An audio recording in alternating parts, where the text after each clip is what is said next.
Well, it's a pleasure welcoming you once again to the program Transforming Lives One at a Time. I am your host, Deanne, and of course, so happy to be in your company. Today, we will be talking about the Police Youth Club, and they have been influencing our youth. So we're going to talk about some of the work they have been doing in the community of Canaan, Bonaccord, Crown Point, and environs. The Canaan Bonaccord Police Youth Club was founded in 2010 and was established to create a safe, empowering space for young people, strengthening the bond between law enforcement and the community while promoting holistic youth development. Representing the club today is Corporal of Police with 22 years service, Marsha King, who joined the club in 2018 as the assistant leader, and in 2025 proudly stepped into the role as leader. As both a police officer and social work practitioner, she has seen firsthand how early intervention, mentorship, and consistent engagement can indeed transform lives. Let me welcome my guest today, leader of the Canaan Bonaccord Police Youth Club, Corporal Marsha King. Corporal, welcome to the program Transforming Lives One at a Time. Thank you for having me. Yes, it's a pleasure having you today. Well, Corporal, I just feel like you have been living out the concept of this program, which is, of course, transforming lives one at a time by the work that you do and that the work you have been doing and continue to do in the community of Canaan, Bonaccord, and Crown Point, impacting lives of our young and our young at heart. What motivates you to continue doing what you do with that passion and level of consistency? I believe from where I sit, it is important for us to reach out to our youths before they get to the police station. So as I said, from where I sit, I'm a police officer, and I have seen so many youths come into the judicial system for one offense or the other. And I strongly believe that the police youth clubs can meet these youths before it gets to that point. So myself and other officers who are involved in the youth club, we have bought into that mindset that we need to go out into the communities, meet these youths, plan these interventions along with the young people to help them change their lives before they get into serious issues. All right. Well, just tell us a little bit about the umbrella that the Police Youth Club is under. Okay, so the Police Youth Club is a TTPS, Trinidad and Tobago Police Service initiative. Again, it is part of our community engagement mandate, where we want to foster that trust and that partnership with members of the community. So we're not waiting for persons to be teenagers, young adults, and now we're going in to try to create change. We want to meet them from as early as 5 years old, some even younger, although they become registered members at 5. We meet them at that early stage, so they would get to interact with police officers and build that trust, build that relationship. Yes. So as they grow with the mindset that, hey, there are police officers out here and we care. We want to make sure that they do well. Of course, definitely. Well, as leader of the club, what does it mean for you to be able to merge both fields as a police officer and, of course, a social work practitioner, protecting and guiding whilst empowering our youth? It is twofold, because the TTPS itself, it's about discipline, it's about accountability, it's about you having that structure. And then you have the social work aspect, which provides support, which provides initiatives, but are guided by theory and empirical data. So me using both the structure of the TTPS as well as the social work tried and true methods, Yes. I'm able to plan and execute initiatives along with the young people, because they are very important in the planning of these initiatives. Yes. And we go forward with that. There must be some kind of learning taking place from these fun activities that we have. Right. They may think that they're just having fun, but Yes. behind it, there is learning taking place. Right. Well, Corporal King, it's very interesting because even as we spoke about the umbrella in terms of the Trinidad and Tobago Police Service, bringing that initiative on board, it says to us that the mindset in creating the police youth clubs would have always been prevention, because we, as we are well aware, prevention is always better than to find a cure or to find a solution.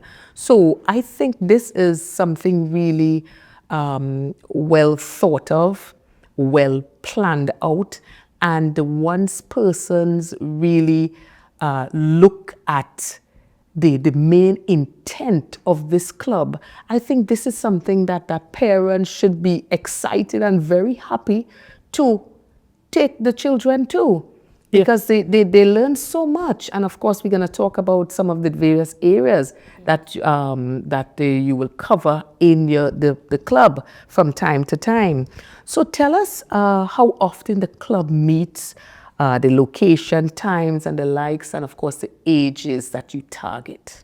Okay, so we meet at the Canaan Bonaccord multipurpose facilities the first and the last Saturday in every month. That date only changes based on the scheduling in the center. Okay. However, we do advertise on our social media platform as well as our WhatsApp chats as to the changes, if there is any. Meetings are usually at 5:30.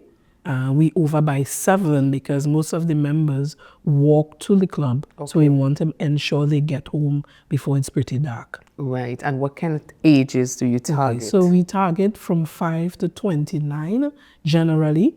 But because we have generation of members in that we have siblings. Right. So sometimes we have younger ones who would come with their siblings. So even though they are not registered members, right, we do see the babies 4, 3 tag along with their siblings. Yes. So they start pretty early getting into the routine of the club, and then they become official members at 5. Of course, of course. Well, the earlier the better, eh? Because I was having a conversation some time ago, and I was saying that we are looking at reaching our primary school students when in fact we should be catering for from the preschool. Yes. The earlier the better, the earlier the better. So I'm happy that from age 5 and even before that, so in other words, you don't turn away anyone. No, we don't turn away anyone because we have persons who are over that limit, that 29 limit, who still come and participate in activities. We also have people who have no kids in the youth club are coming and participating and doing things for the kids. Wow, well that is very, very, very good. Well, I want to bring into the mix here just how vital it is for parents and guardians to recognize the importance of getting their young ones into an organization of this nature and what can be gleaned. It is my belief that we need to get the kids in clubs. Now, I might be a representative of the Police Youth Club organization, but I believe we need to get the kids into any youth organization. Yes. Because we have parents out there who are working non-stop. You are working 2-3 jobs. Yes. Instead of leaving the kids at home unsupervised, right, bring them to the club. Let us engage them. Let us keep them occupied, so they will not get themselves into any kind of problem. It does not have to be the TTPS, Police Youth Clubs. It could be a sports club. It could be the cadets. It could be guides, 4-H club. It doesn't matter. All these clubs, we are trying to do our best to ensure that our young people are engaged so they develop holistically. Of course, and even as you spoke about that, I remember in my younger years, I'm still younger, but that's why I said younger. Yes, we are still young. In our younger years, we grew up with having brownies and Girl Guides, 4-H Club, the cadets, and you were so excited to get to be involved because it taught us so many things. I could remember even stories and lessons that I would have learned from since in brownies and guides. Yes. And these are fundamental things that take you throughout your life's journey. Yes. So I think it's really important that we, as you rightfully said, have our children occupied so that they could be able to learn a skill, they could be able to learn how to be more disciplined, how to be more organized. So many benefits. I see it as a win-win situation being in these clubs, whatever club, once it's something positive, because I think what I'm hearing is that at the end of the day, we just want to ensure that our children are positively engaged. Yes, and influenced. Yes, Yeah. yes, that's so very important. Well, I want you to share a little bit about the feedback you have been receiving from the work the club has been doing, and of course, some of the success stories, keeping our young men and our young women off the streets, and of course, giving them that opportunity to excel. So let's hear about those. So we do have success stories. We have members who are presently in university.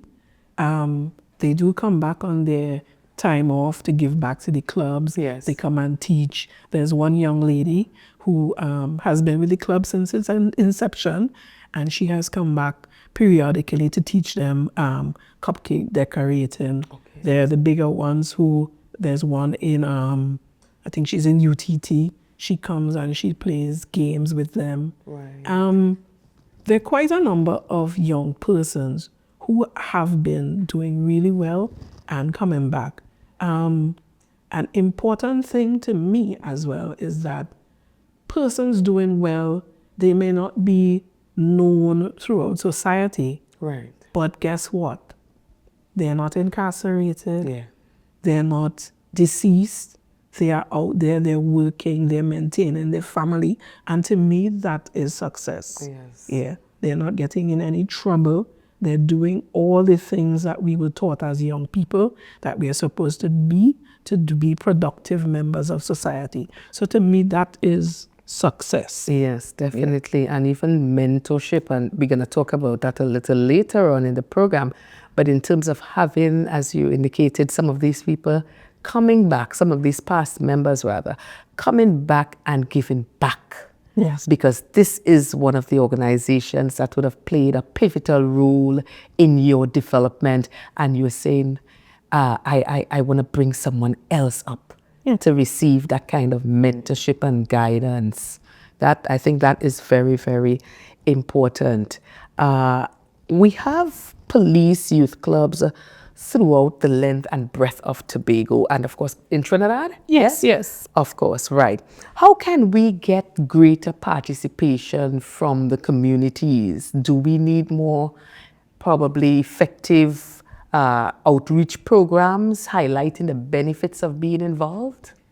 I think we do. We need to see, or people need to see the youth clubs out there, what they do. We have done our walkabout, we've handed out flyers, persons have come, and then we do see they came to one meeting, some stay, some do not. So I think we need to develop something, I don't know what it is, but something is missing to keep their attention. We do the awareness programs, they become engaged, and then we see them gradually drop back. So I think, yes, the awareness programs need to be there. We also need the buy-in from the parents, because if you as a parent encourage your child, you have youth club this afternoon. Yes. Or, send them out. Yes. Send them out and let them come to the activities, participate, because it's not just fun. You learn skills, as we already discussed.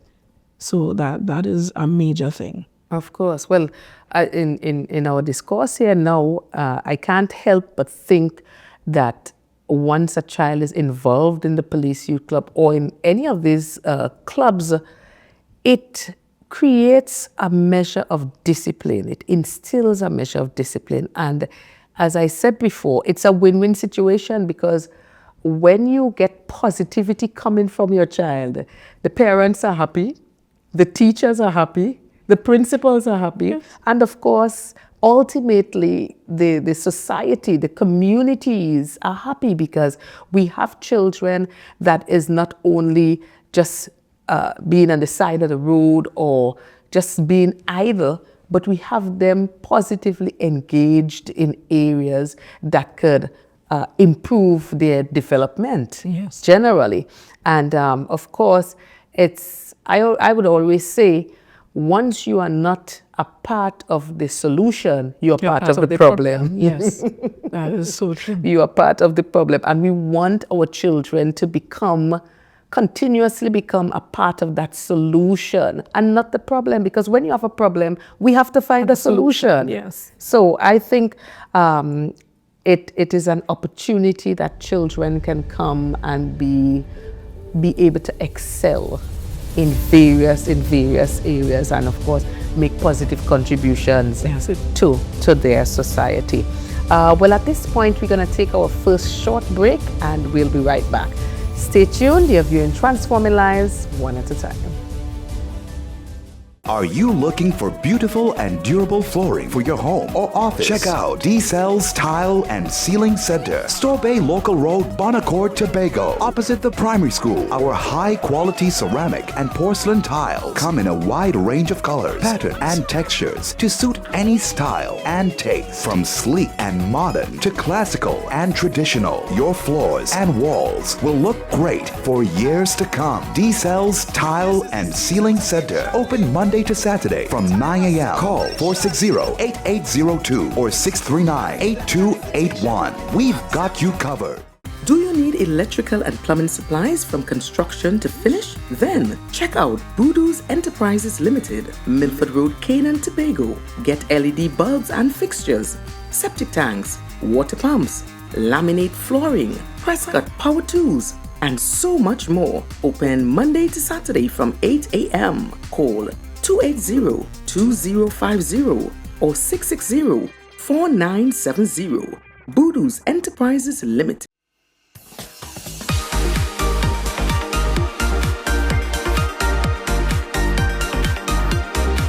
Hi, I am Deanne, host of Transforming Lives One at a Time, and I would like to introduce you to our brand new segment, Good Vibes, Good News. And this is where you have the opportunity to highlight your good news. You can send your 90 seconds video to our WhatsApp number 868-701-2099. That's 868-701-2099. Let's hear some of the good news that we never hear about. Good vibes, good news, inspiring hope, celebrating wins, truly grateful. Welcome back to the program, Transforming Lives One at a Time. My guest today is the leader of the Canaan Bonaccord Police Youth Club, Corporal Marsha King. Well, Corporal King, for the person viewing at this time who may not be from the Canaan Bonaccord area and they want to get involved in the Police Youth Club, tell us about the other youth clubs throughout Tobago. Okay, so if you're not in the Canaan Bonaccord area and you'd like to get involved in a police youth club, there are online applications. If you go to the TTPS website, ttps.gov.tt, there's an online form that you could fill out, or you can contact your district police station, let them know if you're interested, and they will get in contact with the leaders. We have clubs in the East, Charlottesville Police Club, very vibrant. Everyone, of course, knows about the Roxborough Police Club. Yes. They have been around forever and are the mark of which all of us would like to achieve. Yes. Coming down, we have the Mount St. George Police Youth Club. Okay. We have the Plymouth Youth Club that has now reactivated. We have the Signal Hill Police Youth Club. Okay. We have the Moriah Police Youth Club. Then there is Canaan Bonaccord. Some of the clubs since COVID have been dormant, but we're presently trying to find leaders to begin activities in those clubs. Right. Well, this area is very important to address. How can the various police youth clubs throughout the island foster a greater partnership with each other and, of course, the stakeholders to create that kind of synergy and increase the overall effectiveness of the program? We've actually started the efforts to collaborate. Now, many of the clubs have been teaming up to implement programs. For instance, the Canaan Bonaccord Police Youth Club works closely with the Charlottesville Police Youth Club. Now, we're on the two end of the island. Well, I was just about to say that. Yes, we're on the two end of the island, but we often meet to have activities because early up this year, during the Easter holidays, we had an eco-adventure where members of the club would have gone to Corbin's Wildlife, we would have gone to CP Bird Sanctuary, the Buku Heritage Park. And for many of the young people, they've never left the district for any activity such as that. So it was very lovely for them to leave the Canaan Bonaccord, likewise the Charlottesville Police Youth Club, to come down to our end and engage in activities. Also, I know that the Charlottesville Police Youth Club also collaborated with the Mount St. George Police Youth Club, and they had a 101 session on sexual relationships and relationships dealing with adolescents. So we have been collaborating, and we know that we need to increase that engagement. So we've recently had talks with our ACP, Mr. Subaru, and we have been talking on ways of doing that. Oh, one club that I did forget is the Golden Lane Police Youth Club. We also have a club in Golden Lane. So we've been having conversations on how we could collaborate and work together. For instance, again, this weekend, I am participating in Charlottesville Police Youth Club's Christmas with a Cop. So we're taking some of the young people from Charlottesville shopping for a toy. Wow. Yeah, so I'll be joining them with that. We'll be in uniform and we're going to go to a toy store and the kids will be able to pick out a toy for themselves on the police. Wow. Well, that is so wonderful, because I always think about collaboration. I was like persons, I would say on many occasions that if various groups with like minds can come together, you don't have to come together for everything, but come together at some point and just bring your resources together, we can have such more effect and impact on what you're doing in the communities. And of course, once you do that and you have that kind of impact on the communities, automatically it reflects on the entire society. Yes, indeed. I think we need to also look at collaboration with other groups. It's not just about the police youth club. We can collaborate with the church groups, with the sports groups. Of course. Yeah, so we need to look at that. I think there's also a prison youth club.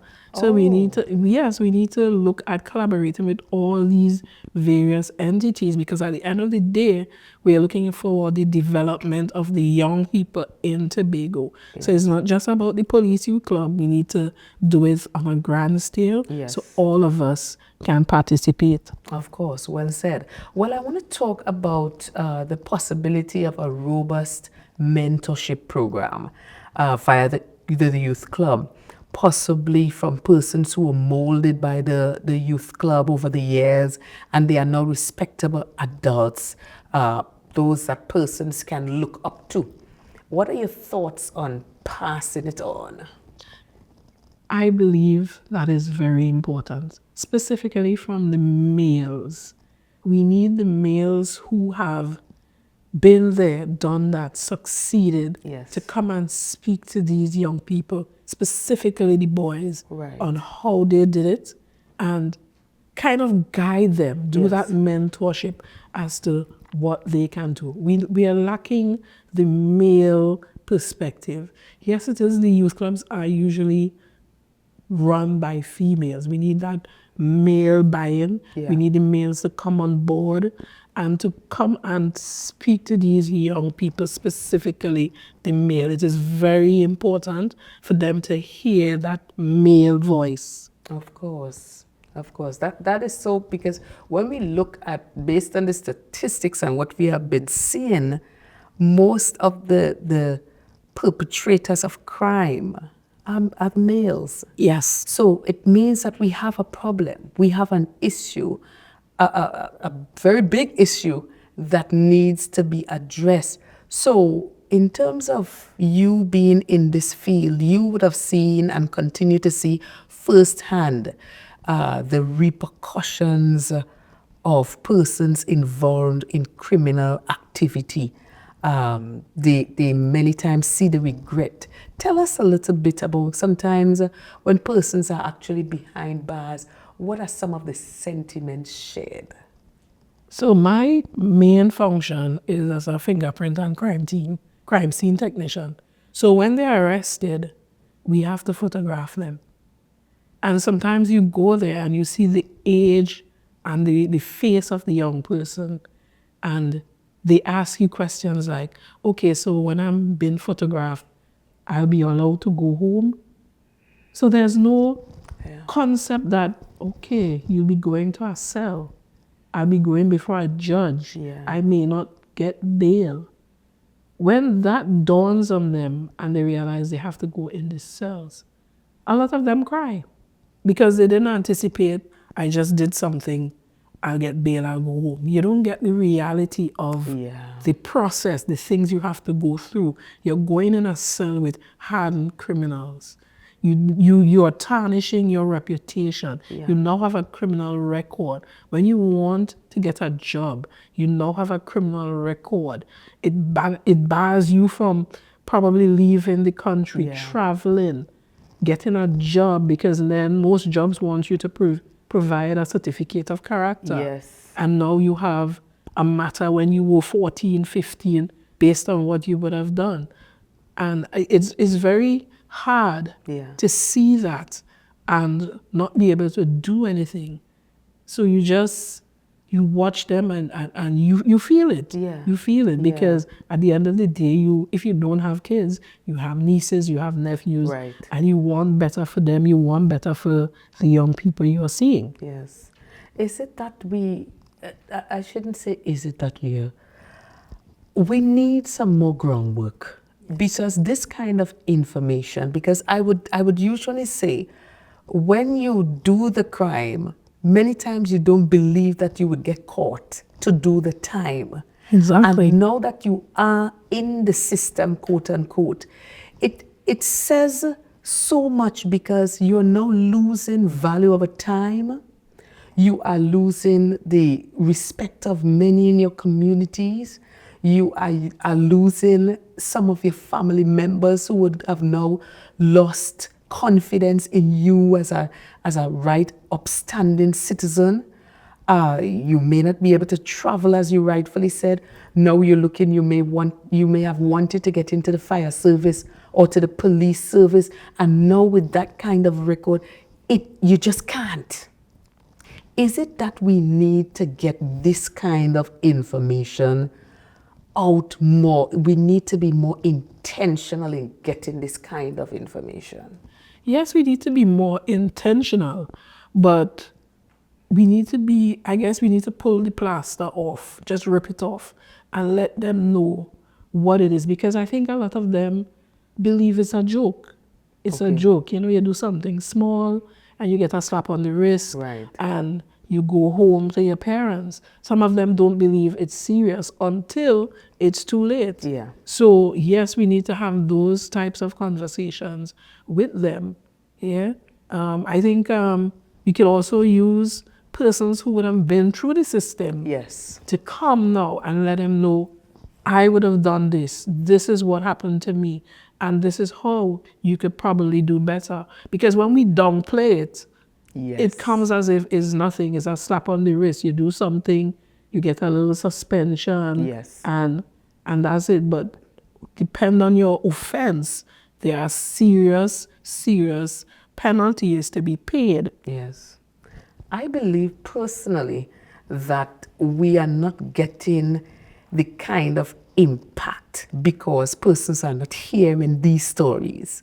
The stories from behind bars.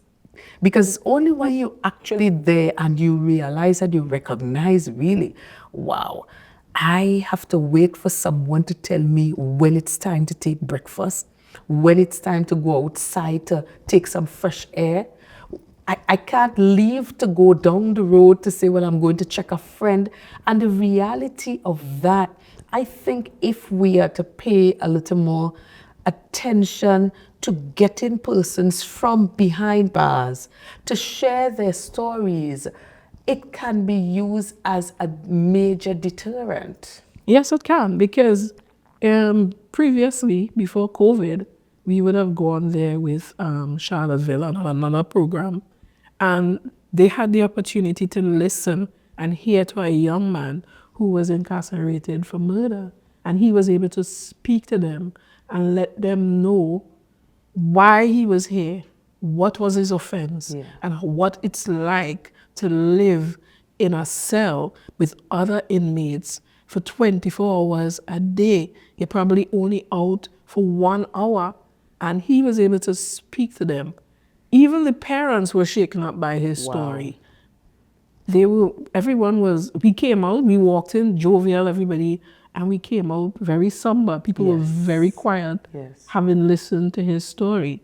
And I think persons need to be exposed to more of these stories, because it is not a laughing matter. Exactly. It is not a laughing matter at all. It's very serious, because sometimes we look at it on the television and we say, well, okay, this is not someone that I know. But when it hits your door, it's your brother, it's your son, it's your nephew, it's your uncle, it's your sister that is now incarcerated, and you don't have access to them.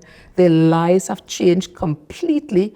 And then you have the situation, some of them because of the kind of crime, and of course the way the judicial system, there's such a backlog. It may take a while. A while. Wow, we really need to get more of this kind of information out. But I want us to talk as well about bridging that gap between our young people, the not so young, and of course our senior citizens, because they have a vast wealth of knowledge and experiences, wisdom that we need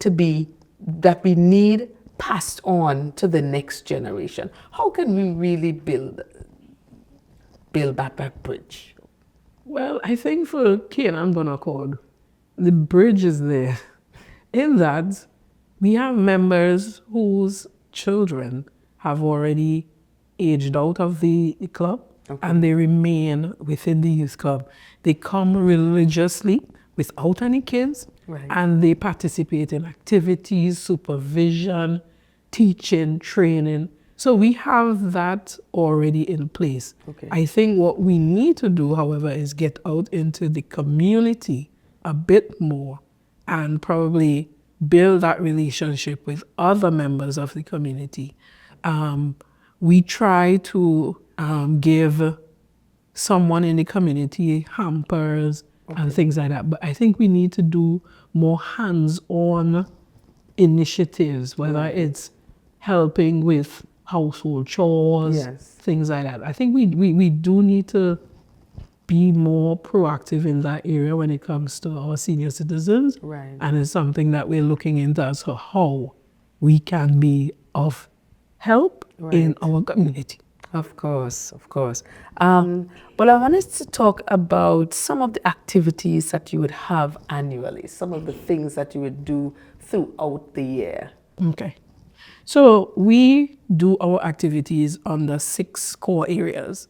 We have religious, personal development, sporting, cultural. We try to plan our programs around these activities. So, for instance, for Canaan Bonaccord, we would have had our hike and seek. That's where members would have hiked to no man's land. That was both a fun activity as well as health and wellness. Right. And Yeah, educational. and education, because many persons have not been in there, even though they belong to the Canaan Bonaccord community. Okay. They've never gone to no man's land. Wow. Because they believe you could come by Gibson Jetty and you Right. look across and you see it there, but they didn't know that they could pass from the end of the Wassa system in Center Street, and you Right. can walk and you can go all the way down to no man's land. Okay. That was educational for them. Right, We got a yes. guided tour. We were able to see the abandoned villa in the back there that Princess Margaret would have stayed when she visited Tobago when they named the Nile on the pool. Okay. They did not know of that. So that was both educational, Yes. it was health and wellness, and it was about physical health and wellness there. We also did a Mother's Day sip and paint. That is appreciation. We appreciate our parents. We Right. appreciate our mothers for coming out religiously and helping us. We have not gotten into some of the other areas based on the age group of the young people, because presently our members range between 4 and, let's say, 17. Okay. So it's a bit difficult to plan. They just want to have fun. Yeah. So Yes. we're looking to do some of the other activities. When we had older ones, we did things such as capacity building. We taught Right. about interviews and how to dress for success, and had Okay. men come in and talk to them about, dressing as a man. Yes. Yeah, we had past programs. We had we did first aid with the fire service. We did the young ones did a stint with Dr. Faith doing sexual awareness Okay. and those things like that. So we try to implement programs based on the age and stage of the people. But because we have little babies, we're doing arts and craft, and we're doing Right. cupcake decorating and things like that. They're building a skill, but they're Yes. still having fun. Right, understood. So it's a holistic approach. All right, at this time we're going to take a second short break and we'll be right back. Stay with us. Are you looking for beautiful and durable flooring for your home or office? Check out D-Cell's Tile and Ceiling Center, Store Bay Local Road, Bonaccord, Tobago, opposite the primary school. Our high-quality ceramic and porcelain tiles come in a wide range of colors, patterns, and textures to suit any style and taste. From sleek and modern to classical and traditional, your floors and walls will look great for years to come. D-Cell's Tile and Ceiling Center, open Monday to Saturday from 9 a.m. Call 460-8802 or 639-8281. We've got you covered. Do you need electrical and plumbing supplies from construction to finish? Then check out Voodoo's Enterprises Limited, Milford Road, Canaan, Tobago. Get LED bulbs and fixtures, septic tanks, water pumps, laminate flooring, press cut power tools, and so much more. Open Monday to Saturday from 8 a.m. Call 280-2050 or 660-4970. Voodoo's Enterprises Limited. Welcome back to the program. Well, Corporal, let's talk about some of the challenges you may have encountered or continue to encounter regarding the smooth functioning of the club. And where do you need assistance? And where do you need assistance? All the clubs need assistance. But specifically for Canaan Bonaccord, I think our most challenging issue is a space. Now, while we're very appreciative of the space that we use at the community center, we need a permanent space. Okay. This is important because I think we've outgrown the center. We want to put down roots. For example, presently my living room has turned into the youth club headquarters. Wow. I have boxes of books. I have sporting equipment. I have music system. So many things that belong to the youth club that I have to store because we don't have space. There are programs that we want to run off which require us putting down roots. there are some young persons in the club that need additional academic support. So we Right. want to have like homework help in the Okay. afternoons. But then we are mindful that we are using a community center that is basically for everyone. Yes. So we cannot monopolize the center. It has to be shared between all the groups in the Of community course. center. So some of the things that we want to do would not be possible because if we want, let's say Thursday, there may be a class Right. already there, Yes. or a church service already there, or somebody has an event taking place there. So I think having a space would be very, very important for the club Yeah. because it also gives the young people the opportunity to have somewhere to go. Earlier we spoke about being unsupervised and at Yes. home when the parents Yes. are working. This could be a space for young people in the Canaan Bonacor area to come in, sit down, read a book, Do talk their with homework. friends, do their homework, play with friends. I was very surprised that Canaan Bonacor does not have anything of that sort. There is nowhere that I have seen or found in the area Right. where young people can just go in and relax. And I'm not Right. talking about a restaurant or Yeah, anything like yeah. that. It's just a safe space Yes. for them to go in and just be kids. So I think that is one of our main challenges. And I think that is where we need the most help. In addition, we need stakeholders, not necessarily financial. We need persons in the community to partner with us. We spoke of the children who need the academic help. Ex-teachers who are Right. willing to come and teach these classes. Okay. If you have a skill or any kind of thing you want to teach the children, Yes. the children are quite willing. And that can also assist with the what we spoke of earlier about the mentorship. Yes. If you want to teach the kids something, just speak to us. Right. You want to teach X, you want to teach Y. The kids are quite willing. It's just we need persons to come and join us to Right. teach them. So I think that is one of our challenges as well. Yes. Yeah, it's not always about finance. Yes, finance is very important, but there are other things that we need. We need the skills Yes. and we need the space. Of And I course. think that is our main challenge right now. Right. So you need a home base Our home base. so that you could be able to establish more programs, and I understand. And we are making a call to the private sector again, and of course to those retirees. You're a retiree and you just want to give back. You don't have to just stay home and say, well, you know, I'm just relaxing. Even if it's 1 or 2 days or 2 afternoons, and you could say, well, maybe I could come and teach them about customer service or come and teach a skill. Whatever and wherever, I'm saying that we need all hands on deck. And if you're a retiree and you just want to give back in some way, you can liaise with Corporal King and of course any of the police youth clubs throughout the island so that you can be able to make your significant contribution, or should I say continue to make a significant contribution to your community, to the society on a whole. Well, it will be remiss of me if I did not address we call it sometimes the white elephant in the room, right? It is no secret that some persons may have had a bad experience or a bad encounter with a police officer. As a result, or even a parent, I should say, and as a result, these parents may be a bit skeptical about wanting to send their children to join a police youth club. I want you to just speak to that because we have to be real in this program, call a spade, and this is an area that some parents may be uncomfortable with. Yes.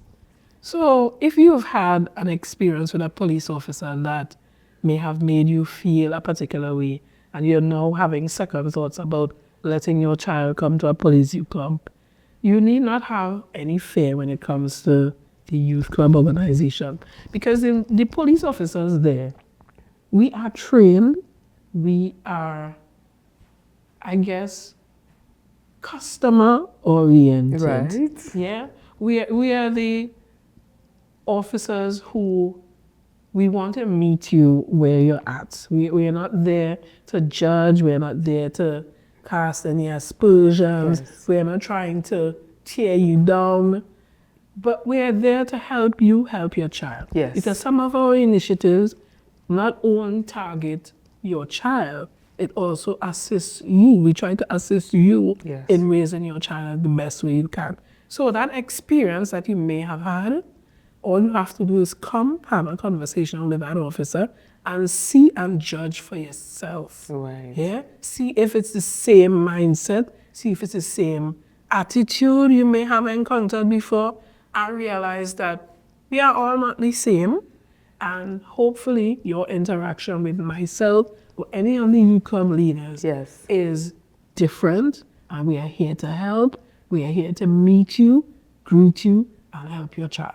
Right. Well, I must say I had the pleasure of attending the Canaan Police Youth Club. It's the very first time that I have visited a police youth club. So I guess I did not know what to expect.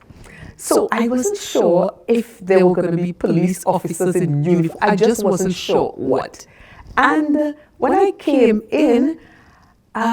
went in rather, the environment was one of such peace and fun, and I was like, I felt that it might have been kind of rigid because I'm thinking police officers, so probably persons are there just, and I was really pleasantly surprised.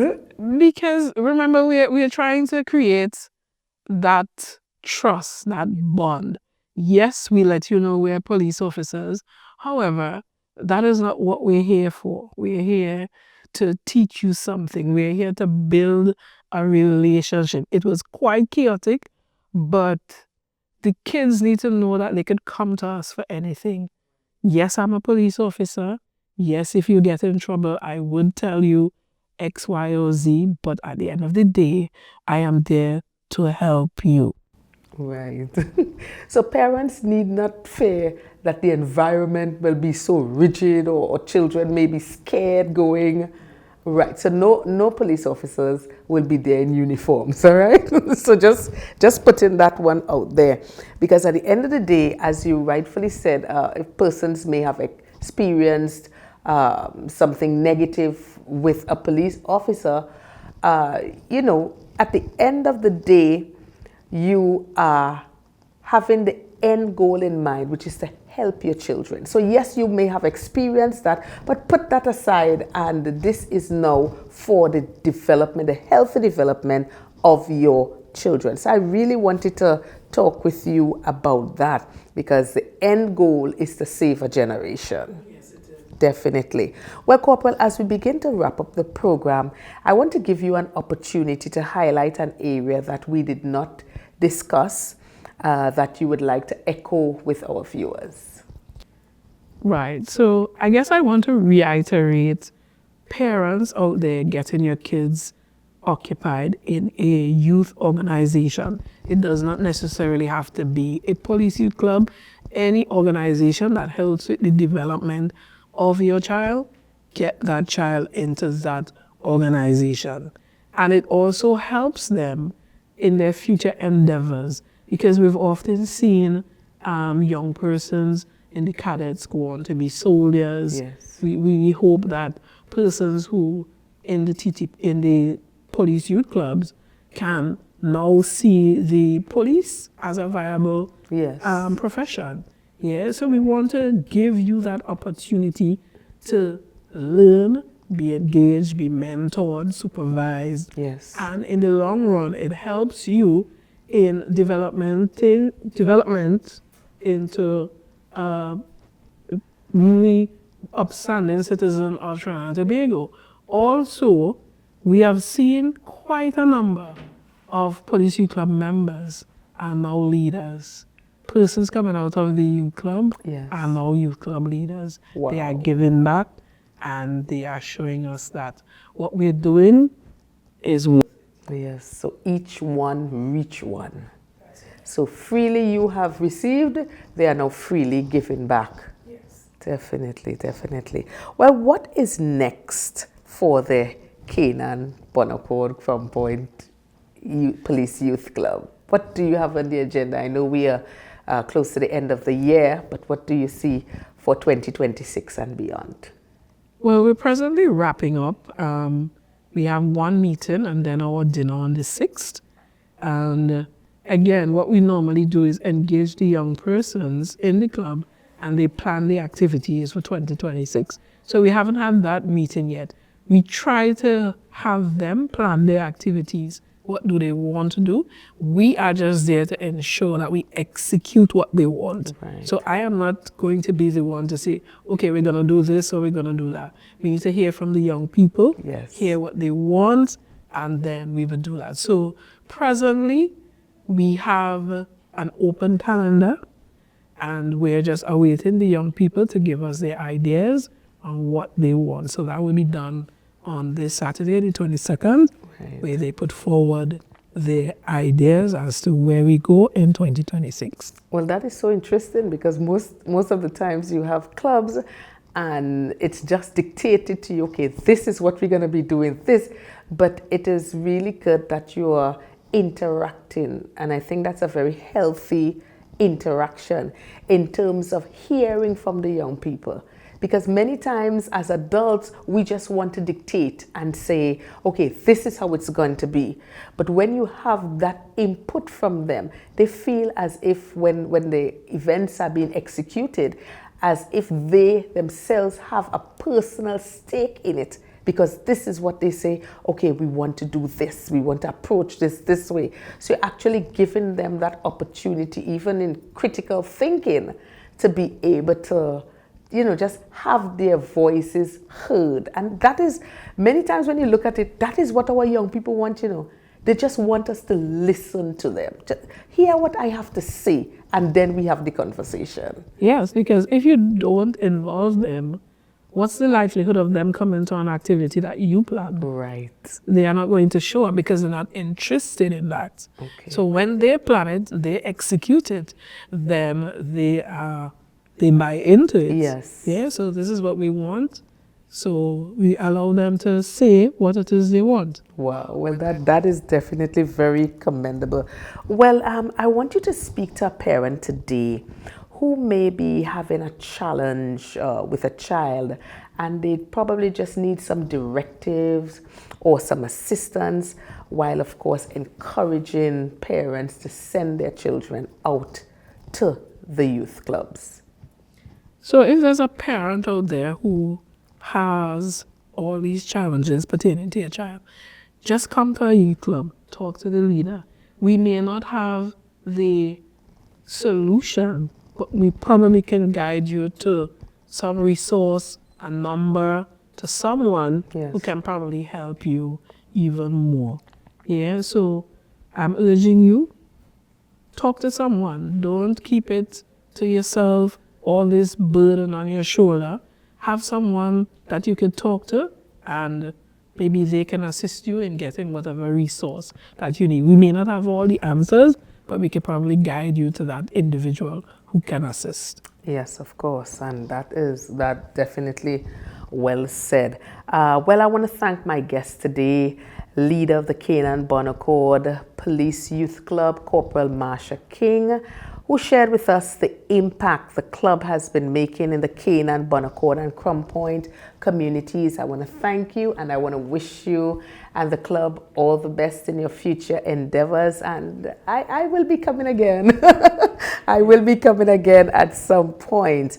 All right, so viewers, that's how we wrap things up for today. I'm your host, Deanne. Feel free to check us out on our social media platforms. We are on TikTok, Facebook, Instagram, and of course, YouTube.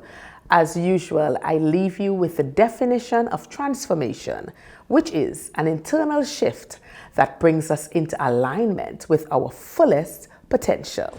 Hey, we've got this. See you next time.